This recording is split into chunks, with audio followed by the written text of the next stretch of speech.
Alrighty, woo! KarenLoveLee here, and I am so super excited because this episode is all about the law of magnetism, how to be a magic miracle magnet, how to magnetize, attract your dreams. In other words, having passions and desires come to you. I mean, the things you're most passionate about, the things that you desire, and then all the resources coming towards you as if you're a magnet for it, and you are sending out those vibrations at the highest level. And when we do that, it is not just miraculous, but it is this sense of magic. It's inexplicable, and we can't even comprehend that this could even happen. This has happened to me my entire life since I was a child, and I had no idea what I was doing until my sister died by slow suicide, is what I call it. And that triggered all of my deepest insecurities. And then somebody introduced me to the law of attraction. And when I watched that movie, The Secret, I said, oh my gosh, I've been doing this my entire life. I had no idea. But it was unconscious to me, and it wasn't by design. It wasn't by conscious intention. It was think of something, do my life, and then it would show up. But it would show up a long time later. Why not have the conscious intention, the purest energy around it of passion and desire, and have it come sooner than later? So that's what this episode is all about. And I have one of my most favorite people on the line with me who follows me avidly and is a fan, and now has become a friend, and kind of like a friend co-host for this podcast, because she is so excited and so connects to my message. So that said, I am honored to have wonderful, incredible Miss Suzanne on the line with me. Good morning, Suzanne. How are you? Good morning, Miss Karen. I am great, thanks. Woo! Okay, so you're the one who really inspired this podcast, and that, you and I were just informally talking on the phone, and I'm like, oh my God, guess what happened? Oh my gosh, guess what happened? And then, more things happened. I didn't even have to tell you. A mutual friend, my latest, greatest magnetic experience. I didn't even share that with you. Our mutual friend shared that I had just won the Tub of Love. And the Tub of Love is this incredible grand prize that there's only one winner every time Secret Knock has an event, and that is run by Greg Reed. And so we just had our latest meeting in Los Angeles with some of the most incredible, like-minded, like-energy, like-souled people on the planet, and I finally won the Tub of Love. So, but I didn't even share that with you. One of our mutual friends texted you and told you, isn't that right, that I had won it? Yes. Right, and then you sent me a text saying, congratulations. I was doing a happy dance too for you. I was so excited. Yeah. So we'll address that, but I think, and it might even be a separate podcast, and it will be, because that one's really exciting. But for right now, I want you to tell me again from your words, so the listeners can hear it from you, how you thought of this idea and what you want me to really talk about and target in the realm of being a magnet for your dreams. Mm-hmm. Yes. It's the popular word out there is manifestation, and I've studied it as well. I saw The Secret and follow-ups and different things. And I have not known somebody personally that has such an ability. And I like your term better is magnetism, because you are a magnet. You walk around being a magnet, and every time that you share with me um, uh, something that has come to you, very like out of the blue, and it's started with your intention. You've shared with me how it starts, what you do, and I am like, oh, Karen, we need your wisdom out there to let people know how to have a magic life like yours, because I've not known anybody that has had this really be so powerful. And when you won the Tub of Love, I was like, holy wow, this is another of your magnet moments, and I am honored to be in your life and near you so that I can learn from you how you do it. And I want that to rub off onto me. And the way it can rub off partly is for people to listen to this podcast and to follow you, because you drip this in all of your podcast. You just kind of do a drip, drip, drip. But in this one, I was like, I just want you to share really more, like, here's the process. And we might use the Tub of Love experience as one example. You have many, but to on this is the example of how it happens. And for everybody to my takeaway personally is, this is just one example, but it's a strong example. And so I was hoping that you would just share that, because it's so powerful. Okay, thank you. Wow. I will share all the principles. I want to, but I'm having a technical difficulty here. It's just my battery, so I'm a little distracted, but it's all part of the deal here. I don't know what's happening. Okay, there we go. It's just my cord. So I apologize. Okay. So we just go with it. Okay, and that happened because the energy, like, we give off, everything has energy. And I mean, it is so interesting. And the more I understand this, and the more I practice, teach, and preach this, what I call the law of magnetism. And today we'll be talking about the principles of being a magnet, like what it really takes. So I'm going to say the number one thing is you must be willing to dream. You must be willing to believe for no reason. You must be able to imagine for no reason, with no evidence. And I call that blind faith. So, and there have been, according to brain science, the thing that really gets in the way of that dreaming is the analytical brain.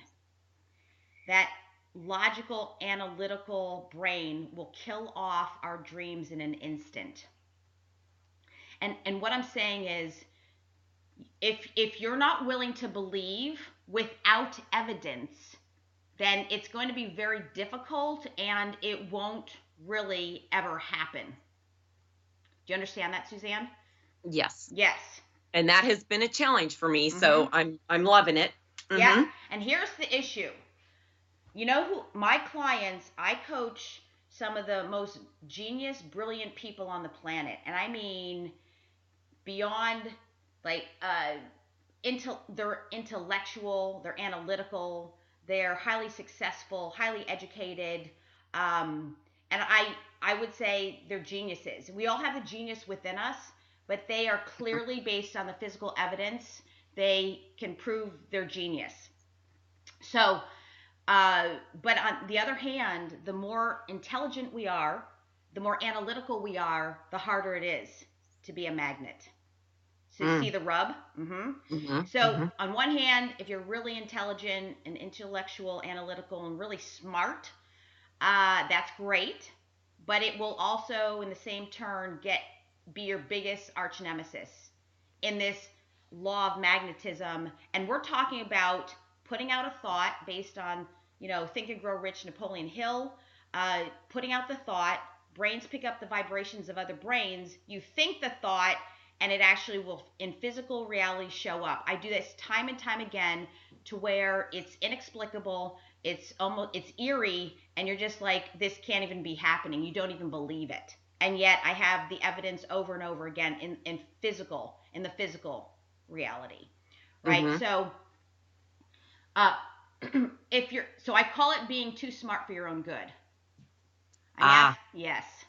So that will get in the way. So the best way, and all the law of attraction, they don't really address this overall, the importance of how it is sourced based on not just the subconscious mind, but everything from my point of view to have the least amount of work and pain is to have it be effortless, which is the unconscious. We ultimately want to strive for unconscious proficiency, unconscious capabilities, unconscious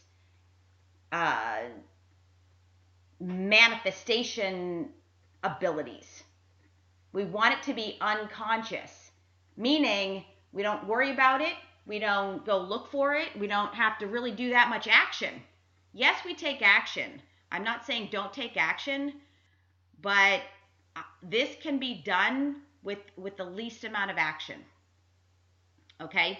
So that is one, like, this is like the biggest part of this, is have it be effortless and have it be an unconscious phenomenon where it just shows up. Okay?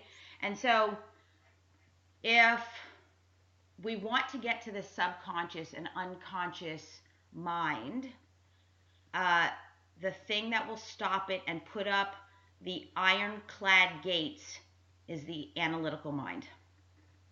Just so people know. In other words, the way to counteract that is we have to stay extremely open and pliable. We have to actually be suggestible, meaning we have to stay open and understand that, okay, I don't know if that's necessarily true. I need evidence. And then you have to look at your life, do a reality check, and look backwards and go, wait a minute. If I'm sitting here wanting answers and I haven't gotten them yet, and I look backwards at my life, and all that time I was looking for the evidence and it didn't quite work or get me what I consciously desire or want, then I have no other choice but to stay open. Does that make sense, Suzanne? Did you follow that? Yes. That's big. Yeah. Right? People will say, no, I want the evidence. They'll sit there and go, no, I want the evidence. And then so they look back on their life. What are they doing there when you're saying, so I'm going to ask that? Yeah. So what they're wanting is they're just by default, they can't believe and imagine and envision something on blind faith. The analytical mind wants proof. In other words, yes, if you believe in God, great, and then they have these stories to back it up, but can anyone really say, well, I believe in God and God is so-and-so and lives here, and you can go visit him and talk to him, right? In the physical form. Right. We don't have that. So this is why some people can't wrap their heads around believing in a God or believing, in something without having objective, tangible evidence to support the belief.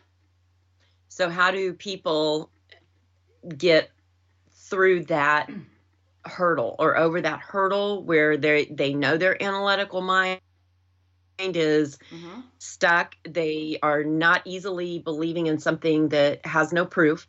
How do people like me, I'm going to own that one. Yeah. Because that is me. How do people like me then get over that hurdle? Okay, so that's easy. Wow. It's easy in that you got to stand where you are right now and look at your life backwards. Without any judgment, no self-criticism, no self-demeaning uh, thoughts. Okay, Mm-hmm. you just stand there and go, huh, all right. So if I look backwards at my life and I've been waiting for all the evidence and it's still not there, I have to be willing to not want the evidence because my way isn't working to the degree in which I desire most. Does that make sense? Got it. Mm-hmm. Mm-hmm.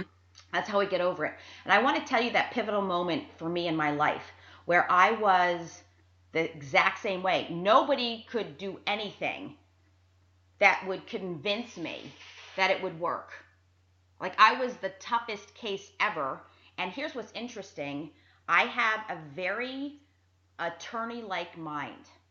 In other words, people have asked me if I was an attorney, and they've also often said, wow, you'd make a great attorney. And the reason why they say that is because I can support things with actual tangible evidence, and my mind works that way. If you say something to me, I'm going to ask you for the evidence, like in a court of law.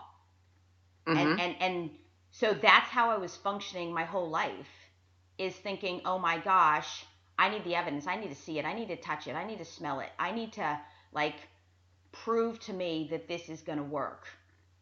But Mm-hmm. then finally, after my sister died, and I knew she was dying for so long and I couldn't help her. And then 2.5 years later, I said, that's it. I'm done. The grief, the anguish, I'm out of here.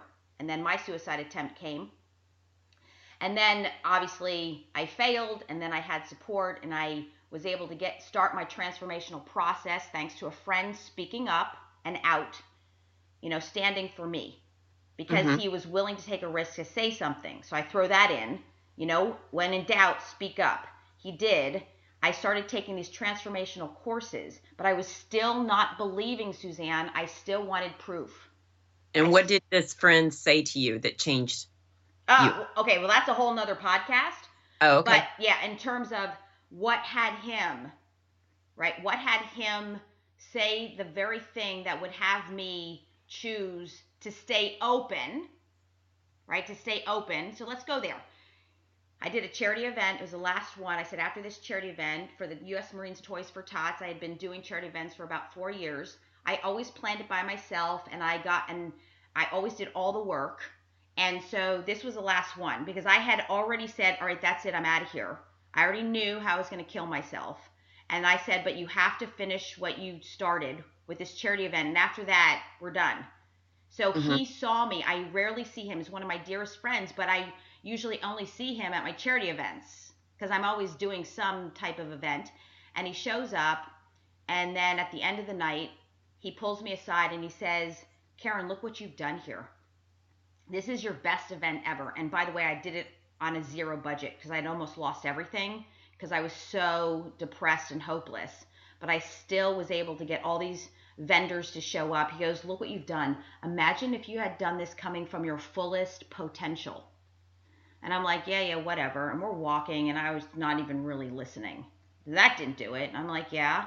So I'm looking down, we're walking, and he goes, Karen, I may not want to contribute to the world like you want to contribute to the world, but I want to contribute to you.